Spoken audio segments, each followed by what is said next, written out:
Hello everyone, welcome to Sanmarga classes. ಮೇಲ್ಮೈ ವಿಸ್ತೀರ್ಣಗಳು ಮತ್ತು ಘನಫಲಗಳು ಅಧ್ಯಾಯದ 4ನೇ ಪ್ರಶ್ನೆಯನ್ನ ಗಮನಿಸಿ. ಎತ್ತರ 16 ಸೆಂಟಿಮೀಟರ್ ಮತ್ತು ಪಾದದ ತ್ರಿಜ್ಯ 12 ಸೆಂಟಿಮೀಟರ್ ಇರುವ ಒಂದು ಶಂಕುವಿನ ಓರೆ ಎತ್ತರ ಆಯ್ಕೆ ಎ 8 ಸೆಂಟಿಮೀಟರ್, ಆಯ್ಕೆ ಬಿ 10 ಸೆಂಟಿಮೀಟರ್, ಆಯ್ಕೆ ಸಿ 15 ಸೆಂಟಿಮೀಟರ್, ಆಯ್ಕೆ ಡಿ 20 ಸೆಂಟಿಮೀಟರ್. ಓಕೆ, ಸೊ ಇಲ್ಲಿ ಶಂಕುವಿನಲ್ಲಿ ಪಾದದ ತ್ರಿಜ್ಯ ಎಷ್ಟಿದೆ? 12 ಸೆಂಟಿಮೀಟರ್ ಇದೆ. ಎತ್ತರ 16 ಸೆಂಟಿಮೀಟರ್ ಇದೆ. ಓಕೆ, ಹಾಗಾದ್ರೆ ಇಲ್ಲಿ ಪೈಥಾಗೋರಸ್ ಪ್ರಮೇಯವನ್ನ ಅಪ್ಲೈ ಮಾಡಿದ್ರೆ ಸೊ ಏನಾಗುತ್ತೆ? ಇದು ಓರೆ ಎತ್ತರ L square is equal to H square plus R square ಆಗುತ್ತೆ. Okay, so L square is equal to 16 square plus 12 square.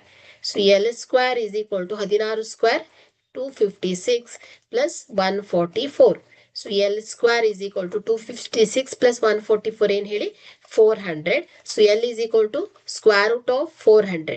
So L is equal to 20 centimetre ಆಗುತ್ತೆ. ಓಕೆ, ಹಾಗಾದ್ರೆ ಇಲ್ಲಿ ಶಂಕುವಿನ ಓರೆ ಎತ್ತರ ಎಷ್ಟು ಬಂದಿದೆ? 20 ಸೆಂಟಿಮೀಟರ್ ಆಗುತ್ತೆ. ಕೊಟ್ಟಿರುವಂತಹ ಆಯ್ಕೆಯನ್ನ ಗಮನಿಸಿದ್ರೆ ಡಿ ಆಯ್ಕೆ ಸರಿಯಾಗತ್ತೆ. Okay, thank you.